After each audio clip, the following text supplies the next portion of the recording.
taking a break for a couple of hours in the middle of a 50-show week to go inside an actual theatre where Brian Cox is playing a campy ghost. I mean, what's not to love? Oh my god, hey, welcome back to my theatre-themed YouTube channel, or hello to you if you're listening on podcast platforms. My name is Mickey Joe, and I am obsessed with all things theatre.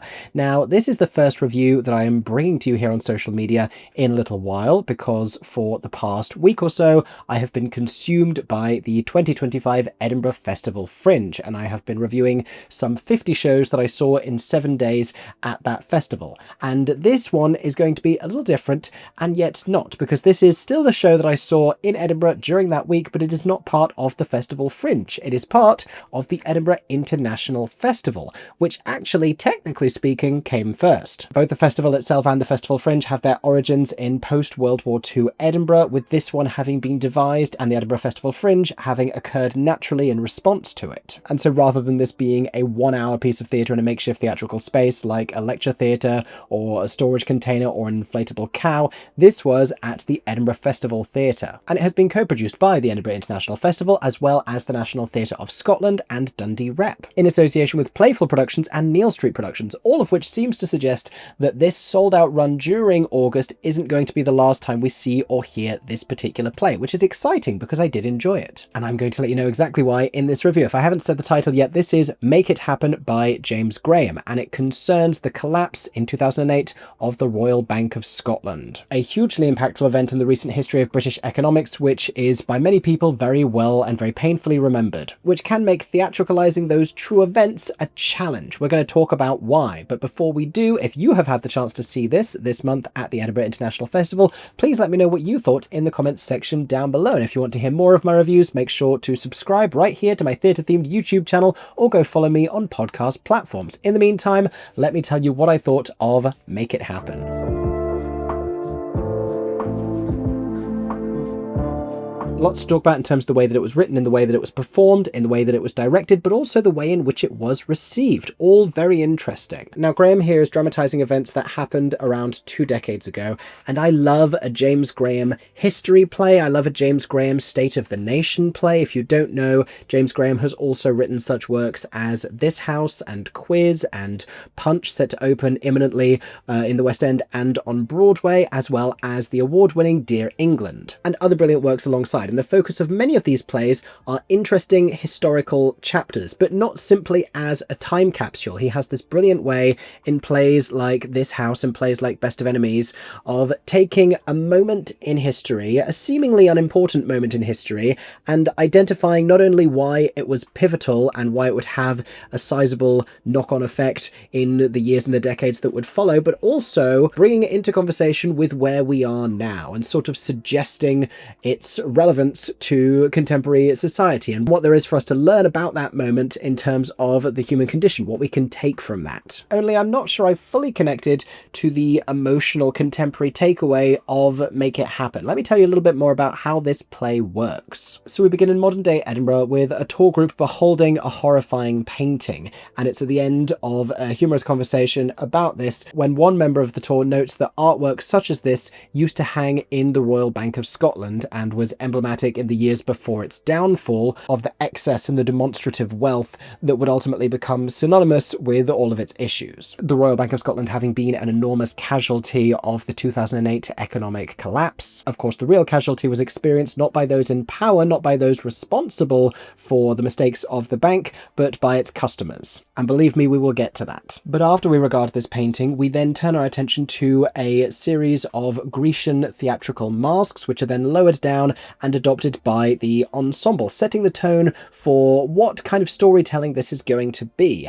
And it's somewhere between a traditional historical James Graham play that is loaded with facts and personalities and character development and an awful lot of humour, but also it is something of a Greek tragedy in the way that it is staged, in the way that it is conceived. Our central character is Fred Goodwin, the man who came to be responsible for the Royal Bank of Scotland and its extraordinary growth prior to to 2008, and the way in which his follies are spectated and sort of judged and shamed by a haunting Greek chorus who mostly watch on and also play roles and also sing occasionally, sing a handful of early 2000s mostly pop songs that seemed to my mind to have no discernible explicit link to Edinburgh, to Scottish origin, or to any particular year. But you have things like Chasing Pavements and I think Somewhere Only We Know as well, and like The Killers is in there. Anyway, as Greek as it all is, Fred himself is something of a Shakespearean villain, particularly of a Shakespearean history, because not unlike a lot of those kings, he comes to power as something of an outsider,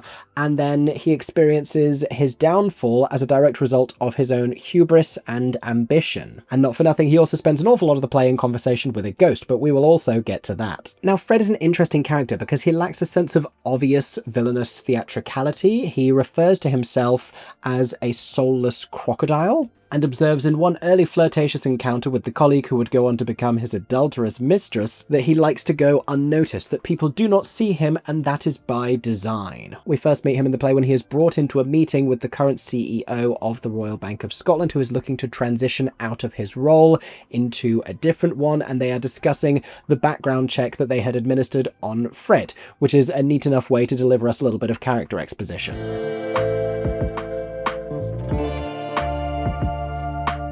Now, Fred is portrayed by Sandy Grierson, and he is a compellingly interesting character because he is ruthless, as we come to learn, and he is ambitious, but it's a sort of a different brand of ambition. He comes from a humble class background, and he has risen to prominence in the financial world. He only rises to further prominence during the events of the play, when his salary at the Royal Bank of Scotland balloons to far beyond what is reasonable. And there is a kind of a passion, and there is a quality of egotism, but it's a very different one. It's a very calculated one. And what's really interesting is the way in which his early intelligence and his observation is rationalized with his inability to perceive his own demise by the end of the thing. Again, very Shakespearean. All of these great men who are ultimately blind to their own imminent failure. Now, we learn an awful lot about recent history. We learn an awful lot about that period at the Royal Bank of Scotland. We are also acquainted with a great deal of further Scottish history. There is talk of the Enlightenment, particularly because Fred's personal hero is the 18th century philosopher Adam Smith, who is regarded as the father of capitalism. And this is something of a spoiler alert, but we hear him quoted and talked about extensively before he is eventually invoked in the narrative and directly portrayed. First by Brian Cox playing himself at a celebration event with a local sort of a theatre troupe who are laughably stereotypical and who Brian Cox, the actor, finds immediately fatiguing before he heads out in his sunglasses and baseball cap and does the bare minimum of reading a little bit of dialogue. For anyone who had bought a ticket on the understanding that the great screen actor Brian Cox was making his stage return to appear in this play, amongst, it's worth pointing out, a bunch of other recent stage projects, this might have been a bit of a head-scratching moment, but don't you worry, ticket buyers, because he appears very shortly afterwards in a wildly fun capacity because he bursts magically into Fred's office as the ghost of Adam Smith. And if the notion sounds sort of Shakespearean, the execution is really more Dickensian,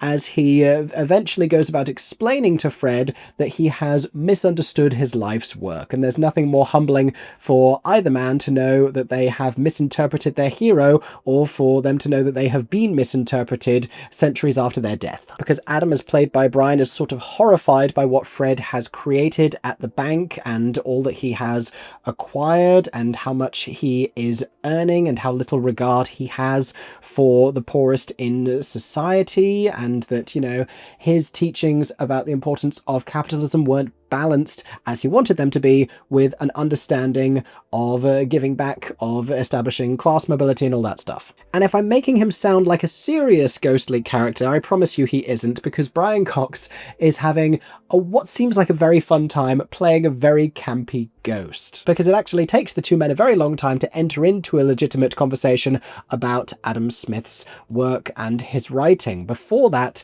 it's more about finding out what John Lewis is and smelling a scented candle. The second time that he appears as a ghost, he is wielding John Lewis shopping bags, and he is delighting in all of the stuff that he can buy now. And let me tell you, I initially got very excited about this play on the basis that it was James Graham writing about history. If you'd told me Brian Cox plays campy ghost, I'd have been even more excited. And having seen his performance in Long Day's Journey into Night, it's delightful to see him actually having fun on stage. And once he gets into that role, he is hilarious in this. It's brilliant performances by the two leading men, balancing each other tonally very, very well. But let's return for just a moment to the way in which this play is written, what it chooses to depict, and critically, what it chooses not to depict.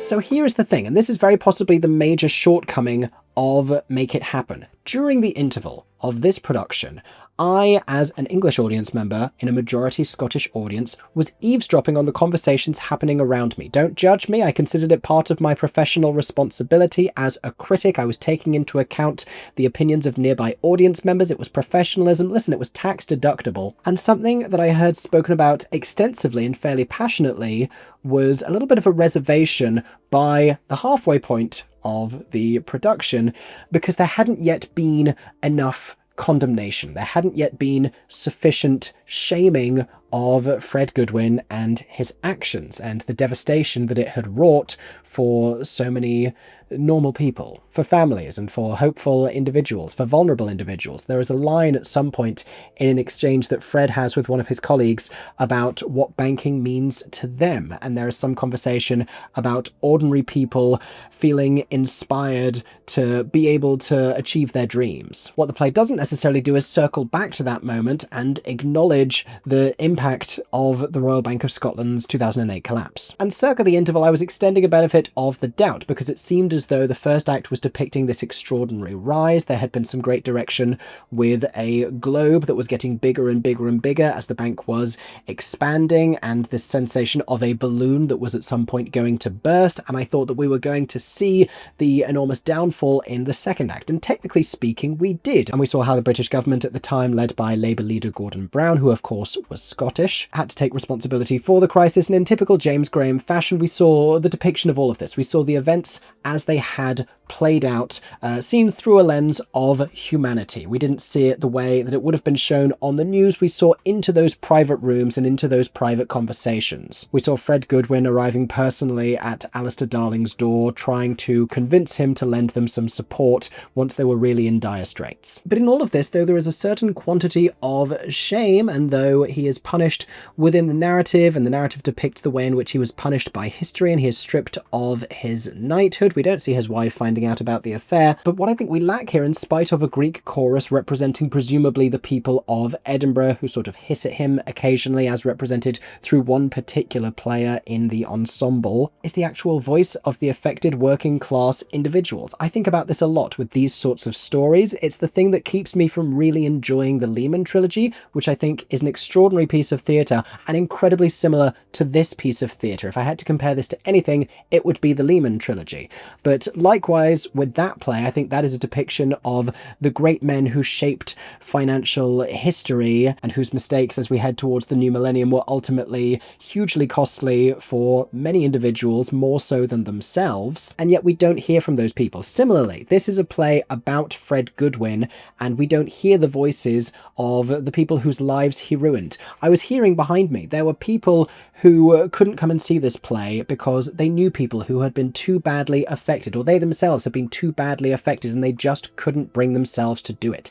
And you don't get that same sense of weight and of shame on stage as I was hearing around me in the audience. And that, I think, is the biggest shortcoming of this particular story. The thing that I think they would always benefit from is a something just broke moment. What I mean by that is the song that was added to Stephen Sondheim and John Weidman's Assassins after early versions of the show, in which the voices of the people reflecting on presidential assassinations were added into a late moment in the show to inject some pathos and some humanity, but also bring it into conversation with the audience. And there's also an entire story following this story about what would go on to happen, what this would all give rise to in British society. Austerity and division and anger and populism. Ultimately, I'm not sure that James Graham adequately grapples with the consequences of this particular chapter. I also, for what it's worth, I'm not entirely convinced by all of the different uses of music. I love what music can offer into a play, but I would love for the song choices to feel a little more purposeful. If I am missing something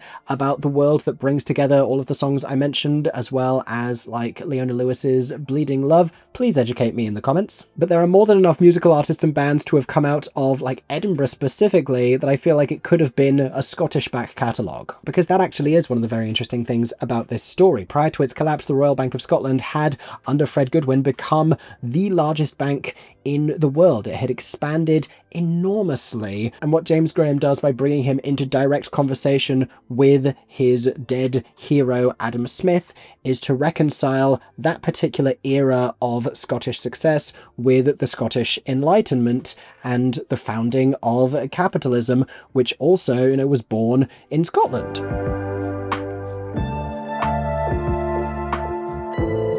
Now, I want to circle back to some other notes on the brilliance of this play, on the way that it is staged, the way that it is written. I really enjoy the design by Anna Fleischl. It's this sprawling, brutalist set design, which I think is meant to be familiar of the older Royal Bank of Scotland headquarters, but I'm not an architectural expert. It in any case inevitably conveys a sense of industry and of weight and of history, and there's a false quality to it as well, I think, because brutalism as an aesthetic speaks to something sturdy, but there are secrets lying beneath that. In one of the play's more interesting notes, James Graham introduces us to an entire subplot about the shadow banking system that was used to hide bad assets, this having been a huge component of the 2008 collapse. It's classic James Graham to detail a footnote such as this, and this is presented to us as one of the great mistakes made by Fred Goodwin and his team.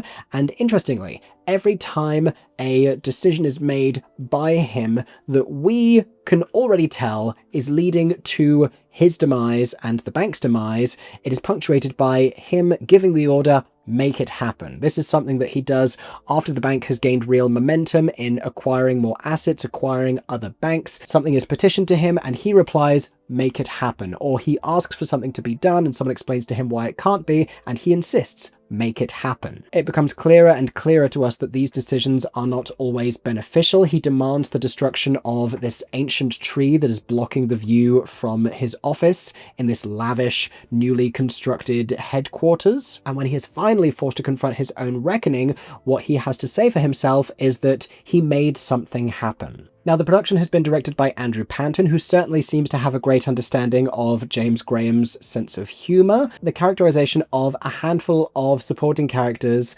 like Gordon Brown and the other members of his cabinet are not as satirical as they were in the likes of Dear England. They're also not quite as serious as they were in this house. They fall somewhere between the two, and a lot of the other banking characters, the culpable bankers at the Royal Bank of Scotland, are afforded a tremendous humanity by James Graham. This is something that he does very well, is to search back through history and find everyone's humanity and offer that as a point of understanding and connection. And it's their reckless ambition which is depicted more so here than anything else, and it's sort of depicted in lieu of offering criticism. I do think that the narrative could be a little more heavy-handed in really criticizing their actions, and a part of me does feel as though the humanity extended to them and to Fred Goodwin is a little detrimental to what the audience might like to see in terms of shaming them for their mistakes. Even as the entire world is catching fire, financially speaking, Fred is offered the opportunity to exercise his own humanity. If he isn't judged by the narrative, though, he is certainly judged by the ghost of his own hero, Adam Smith. Now, his relationship with Smith is interesting because we have heard him quote him constantly. He acquires one of his books for his office in a first edition, but when he actually meets him, when the two of them are brought into this magical conversation, we come to understand that the way that he has interpreted Adam Smith's writing is sort of biblical, not only in terms of the reverence that he has for it and for him, but also in the way that he is actually reading it, because he quotes these out of context individual ideas and paragraphs as though though they are religious biblical verses, with Adam Smith informing him that he has missed the bigger ideas of compassion and benevolence, like a deity whose teachings have been misrepresented and misinterpreted. It's as though he is appearing to Fred like God in order to clarify what it was that he actually meant, in order to offer some nuance. And though he is Adam Smith, he, as far as Fred is concerned, may as well be Adam of the Garden of Eden, the first economist and therefore the first man to have lived and to have mattered. When Smith finally says, "How many times did I mention wellness and sympathy and equality?" it's familiar of that quote about the number of times that love is said in the Bible in contrast to hate.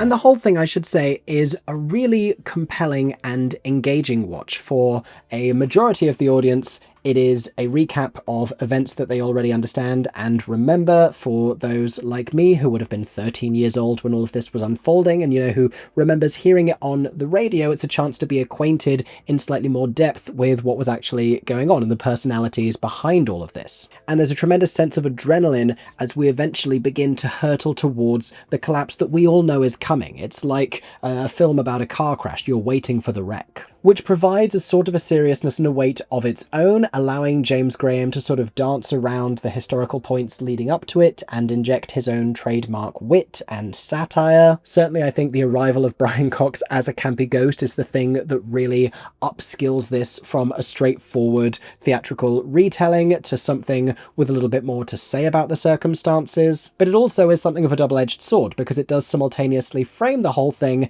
as a kind of Macbeth-esque story for Fred, making him the clear protagonist, making it less the Royal Bank of Scotland play and more the Fred Goodwin play, which is difficult enough to do because also he's still alive. Finally, if I haven't said it enough, there are some fantastic moments of direction. There is the felling of a tree with a wine bottle. That is such a great visual. That is so representative of the culture that had arisen at the Royal Bank of Scotland and the depiction of excess and of greed. There's a moment in which we see simultaneously Prime Minister Gordon Brown holding this centuries-old piece of rock, acknowledging the earth, while in the background Fred Goodwin holds up a banknote, this thing that he reveres more than anything else in the world, the idea of money. There's also, I meant to say this earlier and it's only just now coming back to me, a great parallel between Fred Goodwin's entire ideology and his entire personality and his secret to success and the way that banking works and the way that shares work